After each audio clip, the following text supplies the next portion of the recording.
सबको जय मसीह की।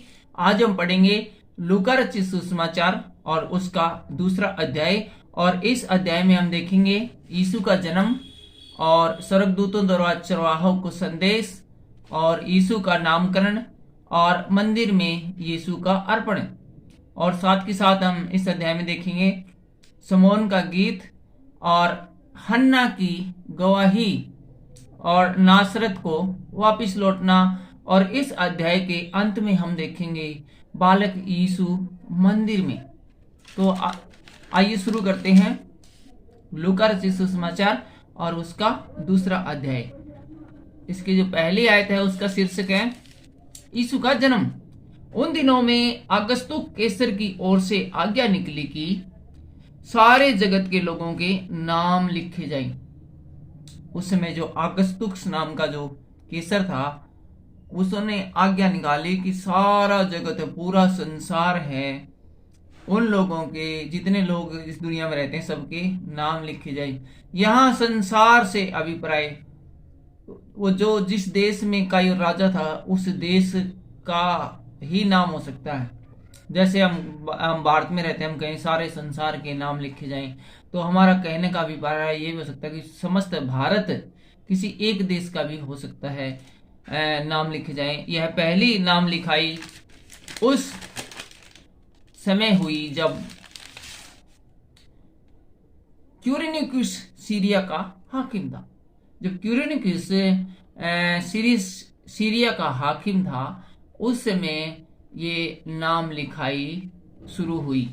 सब लोग नाम लिखवाने के लिए अपने अपने नगर को गए। अतः यूसुफ भी इसलिए कि वह दाऊद के घराने और वंश का था गलील के नासरत से यहूदिया में दाऊद के नगर बैतलहम को गया। यीशु क्योंकि दाऊद के घराने का था इसलिए वो उस शहर में गया जिस शहर का दाऊद था। और दाऊद कहाँ का था? बैतलहम। आमतौर पर यीशु मसीह को है वो बैतलहम का माना गया है, लेकिन एक्चुअल में जो दाऊद है वो भी बैतलहम नगर से ही था कि अपनी मंगेतर मरियम के साथ जो गर्भवती थी नाम लिखवाएं। और यहाँ पर हम देखते हैं कि जो मरियम है जो यूसुफ की मंगेतर है वो गर्भवती है और वो भी यीशु मसीह के साथ है। वो भी अपनी पति यूसुफ के साथ है। मरियम यूसुफ के साथ है। वो नाम लिखवाने के लिए दाऊद के नगर बैतलहम में जाते हैं। इनके वहां रहते हुए उसके जन्म के दिन पूरे हुए और वो जब तक नाम लिखाई की प्रथा पूरी न हो गई तब तक बैतलहम में ही रहे। और वह अपना पहलौठा पुत्र जनी और उसे कपड़े में लपेटकर चरनी में रखा गया। और इस प्रकार हम देखते हैं कि मरियम का पहली संतान उत्पन्न हुई और उसका नाम वो आगे रखेंगे और उसको कपड़े में लपेटकर चरनी में रखा क्योंकि उसके लिए सराय में जगह नहीं थी। उसमें सराय जिसको बोलते हैं हम धर्मशाला बोल देते हैं, आजकल तो होटल ज़्यादा चल पड़े हैं। तो उस समय क्योंकि नाम लिखाई की प्रथा चल रही थी और बहुत सारे लोग शहरों में नाम लिखवाने के लिए आए हुए थे, तो काफ़ी भीड़ भाड़ की वजह से सारी जो धर्मशाला थी वो बुक थी। और एक हो सकता है एक गर्भवती को रखने के लिए वहां पर इतना स्थान न हो जितने की जरूरत हो, तो इसलिए उसको उन्होंने चरनी में रखा। चरनी का मतलब है जहाँ पशु वगैरह बांधते हैं या फिर पशुशाला में रखा। 8वीं लाइन से हम देखते हैं स्वर्गदूतों द्वारा चरवाहों को संदेश।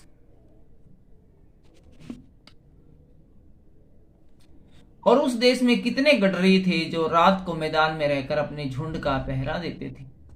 और उस समय उस देश में बहुत सारे गडरिये थे जो भेड़ बकरियां में चराते थे, उनका बारी बारी से पहरा देते थे। और प्रभु का एक दूत उनके पास आ खड़ा हुआ और प्रभु का तेज उसके चारों ओर चमका और बहुत डर गए। वे चरवाहे रात को थे उधर और अपनी भेड़ों की रखवाली कर रहे थे। एक स्वर्गदूत आया और उस स्वर्गदूत का रंग है वो अलग अलग लाइटों से जगमगा उठा। तो सारे जो चरवाहे थे वो ये सब देखकर अचानक किसी को आया देखकर एकदम से डर गए। तब स्वर्गदूत ने उनसे कहा मत डरो, क्योंकि देखो, मैं तुम्हें बड़े आनंद का सुसमाचार सुनाता हूँ जो सब लोगों के लिए होगा। स्वर्गदूत उन्हें कहता है कि डरो नहीं, मैं तो तुम्हें आनंद का समाचार सुनाने आया हूँ जो कि सब लोगों के लिए होगा, दुनिया के सारे लोगों के लिए होगा, कि आज दाऊद के नगर में तुम्हारे लिए एक उद्धारकर्ता जन्मा है और यही मसीह प्रभु है। तो सबसे पहले चरवाहों को सूचना मिलती है कि मसीह यीशु है, वो इस दुनिया में आ चुका है, दाऊद के घराने का है और बैतलहम नगर में इसका जन्म हुआ है। और स्वर्गदूत है वो चरवाहों को ये सबसे पहले आनंद का समाचार, खुशखबरी सुनाते हैं। और उसका तुम्हारे लिए यह पता है कि तुम एक बालक को कपड़े में लिपटा हुआ और चरनी में पड़ा पाओगे। और तब एकाएक उस स्वर्गदूत के साथ स्वर्गदूतों का दल परमेश्वर की स्तुति करते और यह कहते हुए दिखाई दिया। अभी तो वो एक ही स्वर्गदूत था जिन्होंने कहा था कि इसकी निशानी ये है कि वो कहाँ मिलेगा, उसका एड्रेस, उसकी लोकेशन उन स्वर्गदूतों ने चरवाहों को ये बताई कि तुम्हें एक बालक मिलेगा जो कि चरनी मिलेगा, कपड़े में लपेटा हुआ मिलेगा। और अभी तो एक ही स्वर्गदूत था, लेकिन अचानक से जब वो स्वर्गदूत जाने लगा तो बहुत सारे स्वर्गदूत अचानक से उनको जाते हुए और परमेश्वर की स्तुति करते हुए जाते हुए दिखाई दिए। और वे किस प्रकार से स्तुति करते थे? आकाश में परमेश्वर की महिमा और पृथ्वी पर उन मनुष्यों में जिनसे वह प्रसन्न होता है शांति हो। तब स्वर्गदूत उनके पास से सड़क को चले गए तो गडरियों ने आपस में कहा, आओ हम बैतलहम जाकर यह बात जो हुई है और जिसे प्रभु ने हमें बताया है देखें। सारे गडरी बोले, भाई जल्दी से बैतलहम में चलते हैं। और जैसा स्वर्गदूत ने बताया था, कितने आनंद का समाचार दिया था और जो कुछ बताया था उसको हम अपनी आंखों से देखते हैं। और उन्होंने तुरंत जाकर मरियम और यूसुफ को और चरनी में उस बालक को पड़े देखा। और जिस लोकेशन पर उस स्वर्गदूत ने बताया था, ठीक उसी लोकेशन पर उन्हें चरवाहों ने, गडरियों ने मरियम को, यूसुफ को और उस बालक को कपड़े में लपेटा हुआ चरनी में देखा। इन्हें देखकर उन्होंने वह बात जो इस बालक के विषय में उनसे कही गई थी प्रकट की। और सब सुनने वालों ने उन बातों से जो गडरियों ने उनसे कही आश्चर्य किया। गडरियों ने आकर इन्हें बताया कि ये यीशु मसीह है और स्वर्गदूतों ने उन्हें बताया है और ये यीशु मसीह का दर्शन करने आए हैं। तो सब जो लोग थे उधर, उन्होंने इस बात पर बड़ा ही आश्चर्य किया, परंतु मरियम ये सब बातें अपने मन में रखकर सोचती रही। और गडरी जैसा उनसे कहा गया था वैसा ही सब सुनकर और देखकर परमेश्वर की महिमा और स्तुति करते हुए लौट गए। जैसे ही इन्होंने प्रभु यीशु मसीह, बालक यीशु मसीह को देखा, आनंद से भर गए गडरिये और बड़े ही भजन कीर्तन करते हुए, भजन गायन करते हुए लौट गए। अब यहाँ पर 21वें आयत में हम देखते हैं यीशु का नामकरण। जब 8 दिन पूरे हुए हो और उनके खतने का समय आया तो उनका नाम यीशु रखा गया। जब 8 दिन पूरे हो गए, 8 दिन पूरे होने पर ही उस समय है बच्चे का नामकरण किया जाता था, तो उन्होंने यीशु मसीह का नाम यीशु रखा। और जो स्वर्गदूत ने उसके पेट में आने से पहले कहा था, ठीक है, जैसा स्वर्गदूत ने मरियम से कहा था, यूसुफ से कहा था, उन्होंने बिल्कुल वैसे ही उसका नाम है वो यीशु रखा। और 22वें आयत में देखते हैं मंदिर में यीशु का अर्पण। जब मूसा की व्यवस्था के अनुसार उसके शुद्ध होने के दिन पूरे हुए तो वे उसे यरूशलेम ले गए कि प्रभु के सामने लाए। पुराने समय में माता को एक निश्चित समय तक घर में ही रखा जाता था, उसे मंदिर में नहीं आने दिया जाता था तब तक कि कुछ दिन है वो पूरे न हो जाए, अर्थात वो शुद्ध न हो जाए। जैसा कि प्रभु की व्यवस्था में लिखा है, हर एक पहलौठा प्रभु के लिए पवित्र ठहरेगा। और उसके बाद वो उसको मंदिर में लेकर गए और प्रभु की व्यवस्था के वचन के अनुसार पंडुकों का एक जोड़ा या कबूतर के 2 बच्चे लाकर बलिदान करें।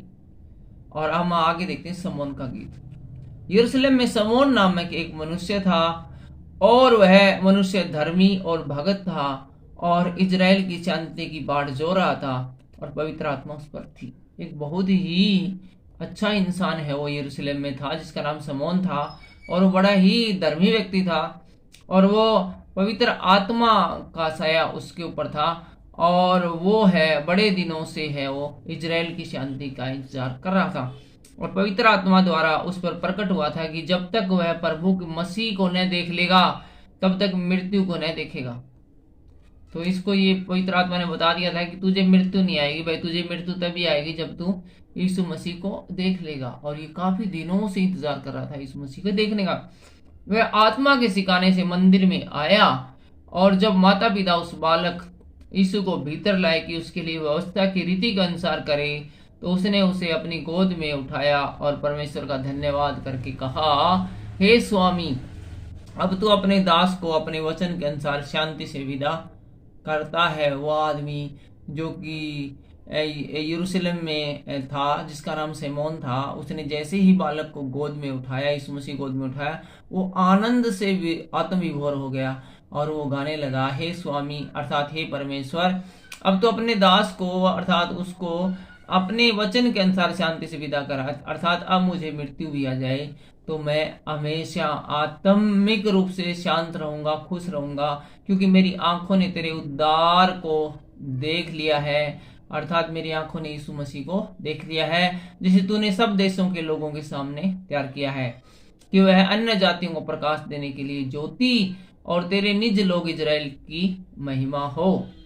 और 33वें आयत में हम देखते हैं, उसका पिता और उसकी माता इन बातों से जो उसके विषय में कही जाती थी आश्चर्य करते थे। और मरियम और यूसुफ है वो बड़े ही आश्चर्य करते थे जब लोग स्वर्गदूतों के सिखाने से, आत्मा के सिखाने से, या जब कोई स्वर्गदूत आकर उनसे इस प्रकार की बातें करता था, उसके यीशु मसीह के अद्भुत होने की बातें करता था। तो 34वें आयत में हम देखते हैं, तब सिमोन ने उनको आशीष देकर उसकी माता मरियम से कहा, उस धार्मिक व्यक्ति ने जिसका नाम सिमोन था, उन्हें मरियम को आशीर्वाद देते हुए कहा, देख वह तो इजराइल में बहुतों के गिरने और उठने के लिए और एक ऐसा चिन्ह होने के लिए ठहराया गया है जिसके विरोध में बातें की जाएगी, वरन तेरा प्राण भी तलवार के वार छिद जाएगा, वरन तेरा प्राण भी तलवार से वार पार छिद जाएगा।